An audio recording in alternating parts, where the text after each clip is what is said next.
Hey, so it appears I finally found some news that's not about a locale that nobody knows about. Okay, well, it is about some online gamer that nobody knows about, but it is something that's actually made the news because of just how absurd that the shit is.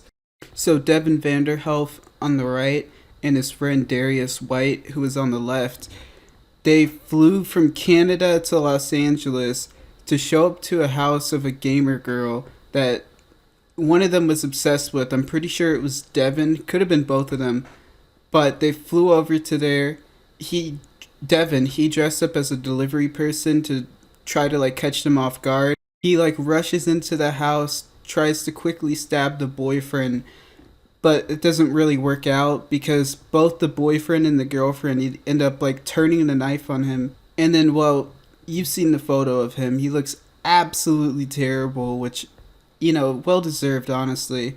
And I can now understand the fear of every 2000s parent talking about, like, oh no, I can't buy you Xbox Live because somebody is going to track down your location, fly over to you from across the world, and come here just to murder you specifically. Honestly, like, I would assume that anybody that would even care or obsess over a person enough to actually, like, want to do that would be like too busy playing their video games and probably completely incapable of murdering somebody. And not to say that he was capable of murdering somebody, but he definitely tried. One of the articles says that he had a box that had handcuffs, knives, and duct tape. Like the same box he was carrying around when he was dressed up as a USPS, or I'm sorry, UPS driver. Um, so I'm guessing he just did that to first of all catch them off guard, and the second of all, like, have something to hide his stuff in that would blend in with the outfit, obviously. But why would anybody ever just let a UPS driver walk into their house? Like, if the UPS driver like took a step like into the door, I would immediately assume it's an ambush and just punch the shit out of them, honestly. Because most people order something online and don't immediately forget about it. And like most people like nowadays are waiting in anticipation for their package to show up because the article says that this happened on November 25th. So if he waited a week, he could have had the plausible deniability that like maybe they ordered some shit on Black Friday slash Cyber Monday, and they're just waiting for their shit to show up. But just some random guy showing up and then trying to like barge his way in is really suspicious. And I mean, it doesn't even make sense because the box would have to be closed and taped and sealed. Because I mean, if somebody just came in with a UPS costume, like any disgruntled employee from anywhere will sell you their costume happily, or maybe even give it to you if you're a YouTuber. So just seeing some guy in a uniform isn't anything you should trust. Like, you've all heard the saying, you can walk anywhere if you just have a clipboard and a fucking reflective vest on and you look like you know where you're going.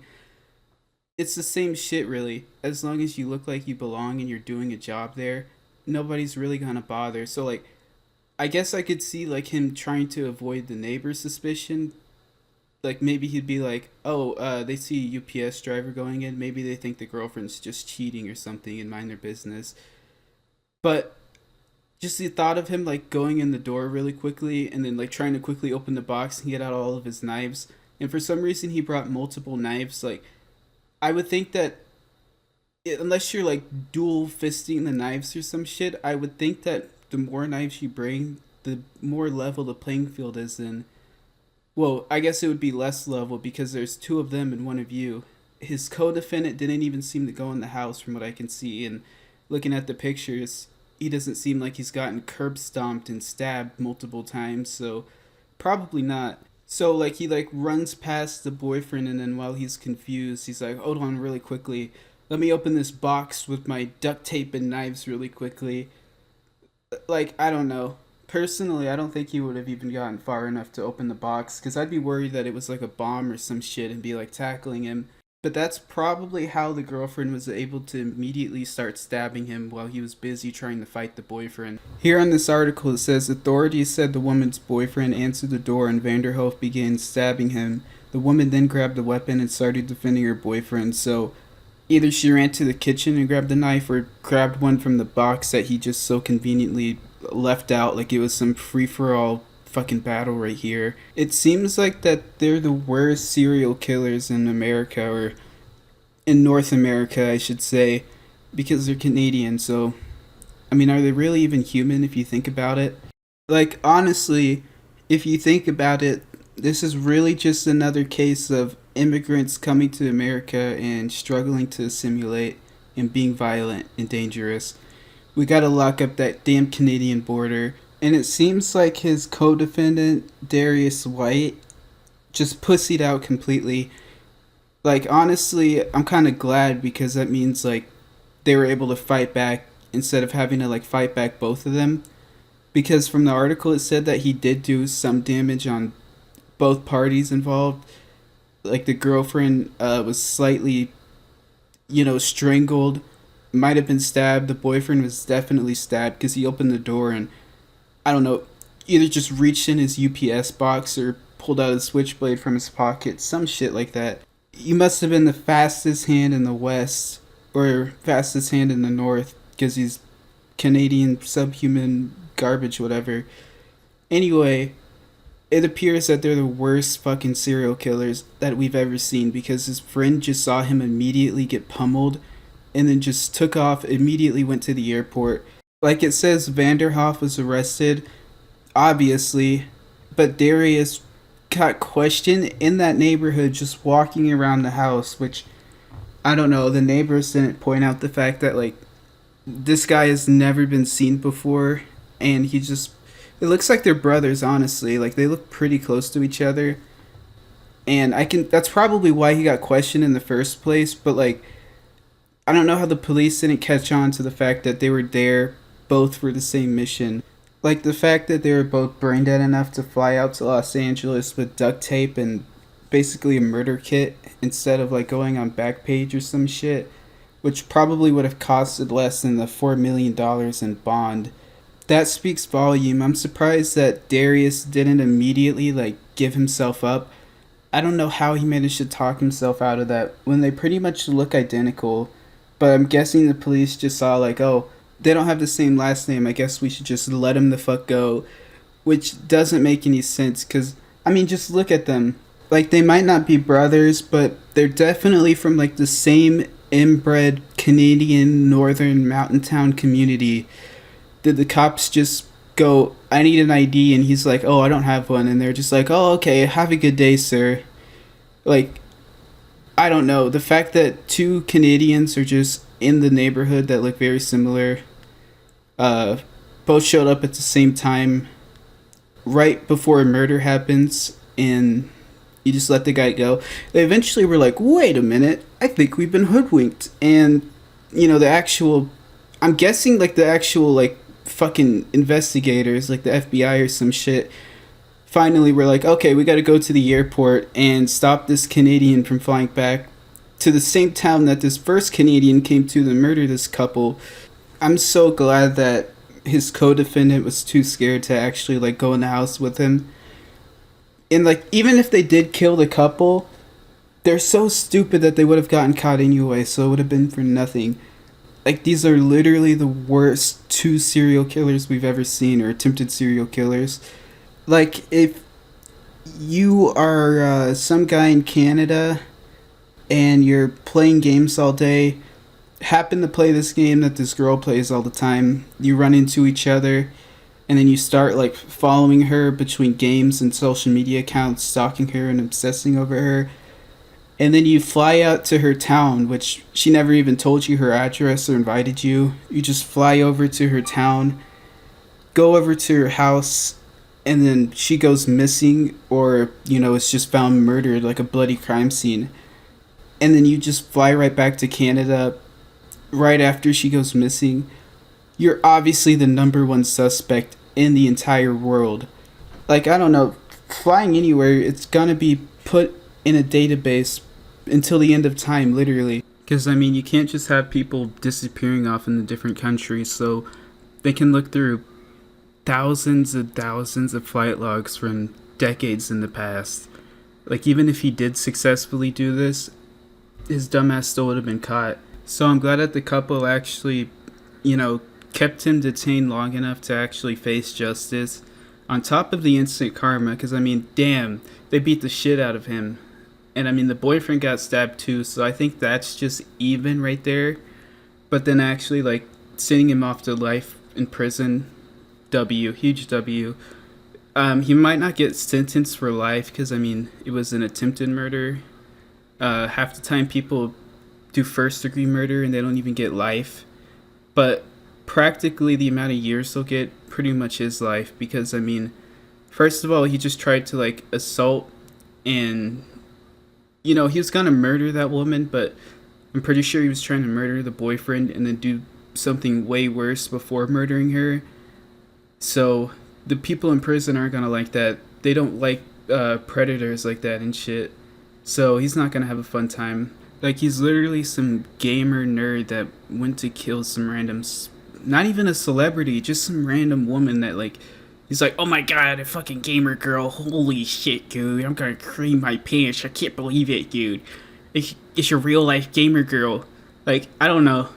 This is probably why women don't even talk online because of shit like this. Like, just on the off chance that, like, somebody might have just heard your voice. They don't even have to, like, respond to you or add you. They could just start following you once they're sure you're a woman and then get your address or some shit from, like, a data leak, or maybe your IP address just isn't protected by whatever server you're on or some shit. And they can just track you down and show up one day and you're not even gonna expect it. But, like, I don't even know what the end game of this goal is. Because if you're gonna stalk someone, you should have at least done the research to find out that she has a boyfriend. Or maybe he thought that he could kill her despite being, like, a gamer nerd that has never talked to a woman. I don't know. But yeah, I can understand why a lot of women don't even talk online, because if you're one of the ones that do, people are gonna be like, holy shit, a woman, this is insane. I must end her life, apparently, because, I don't know, he's insane. There might be, like, some motive, like, maybe she roasted him in a game or some shit. But, like, there's billions of people that play games online, so the fact that, like, somebody might take it so personally just because you're a woman, and just because, like, there's not that many women that are online. Well, there are a lot of women that play games, but, like, not, like, talking to people because of shit like this. Like, I literally don't even know what this guy would have gained out of killing them. Like, he had duct tape, so I'm guessing he was gonna, like, tie her up or some shit. But he's not even from Los Angeles. Was he going to, like, put her in a suitcase and, like, try to sneak her through the airport security or some shit? This doesn't make any sense. That's like going to play against a team in their city, so they have the home court advantage, and you're not even gonna bring your fucking equipment. You're not even gonna bring your good shoes. It's like you didn't even fucking put on the jersey. You just showed up in, like, a graphic tee that says, I paused my video game to be here. Like, what do you have to gain from this? Like, why'd you even show up? There must be some, like, schizo conspiracy that he believed in or some shit. Kind of like that guy that believes that, like, Emma Watson is going to control the universe and runs a government organization to make him try to date Emma Watson and force him to be her husband or some shit. Like, he must just be genuinely insane, because what could he have possibly gained from this? I hope one of the prisoners comes up with some makeshift UPS delivery uniform and knocks on the door of his cell, bum rushes him, opens up a box full of diddy supplies, and just goes to town and gives him a taste of his own medicine. Because, like, the people that are in there, they usually have nothing better to do to control their boredom other than to victimize some random gamer. And if they find out that, like, you're just some weak guy that they could easily beat the shit out of, and on top of that, you're, like, somebody that tried to victimize a woman and you assaulted somebody, then that's just extra style points for them, and they're like, oh wow, so this person tried to do this to someone else, so I'm actually doing a good thing in the world by giving him a taste of his own medicine. So he's not going to have a good time in prison, and he's not going to be in there for a short stay. it's going to be the rest of his life, I'm pretty sure. Like, planned out double stabbing, had a murder kit with him, fucking duct tape and shit. Went to the lengths of like buying a disguise and all of this shit. Like, there's no way that they're gonna find him innocent. I don't know why they pleaded not guilty, which, yeah, that's true. They fucking pleaded not guilty. They literally picked up Devin at the house where he tried to murder the people. Like, they have his phone probably. They could see, before buying the tickets to Los Angeles, he was online stalking this person.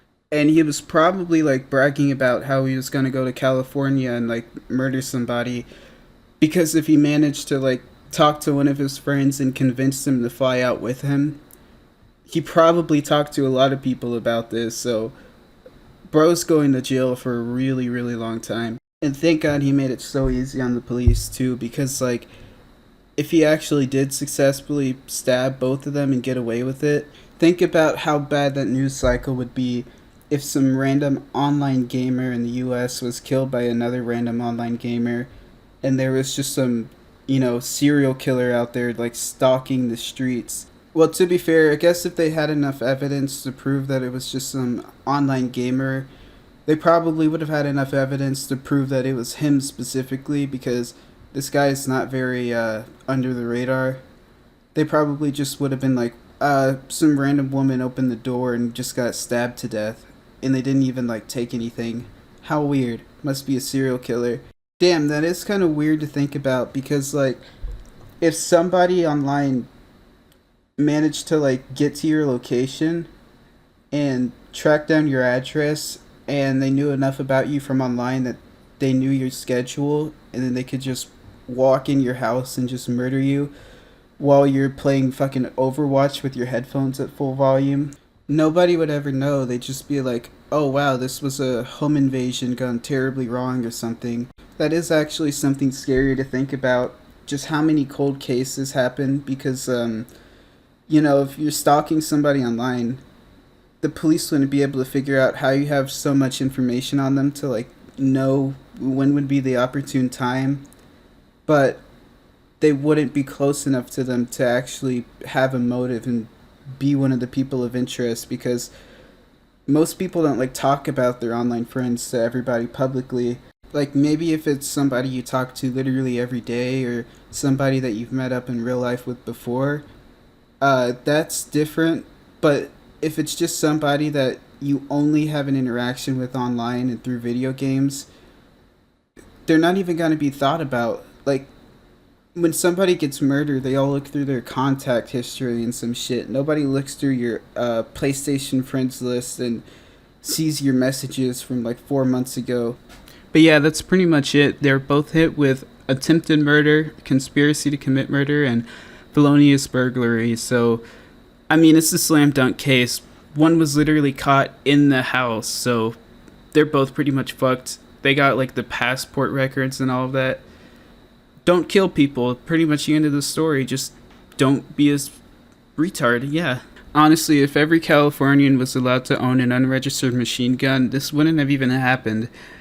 Like, Canadians would have been on a different playing field with their like knives and shit. And in no world should an American ever have to fear a Canadian, even if they're from California. So yeah, anyway, thanks for watching. Leave a like if raccoons are based in Epic, and okay, thanks, bye.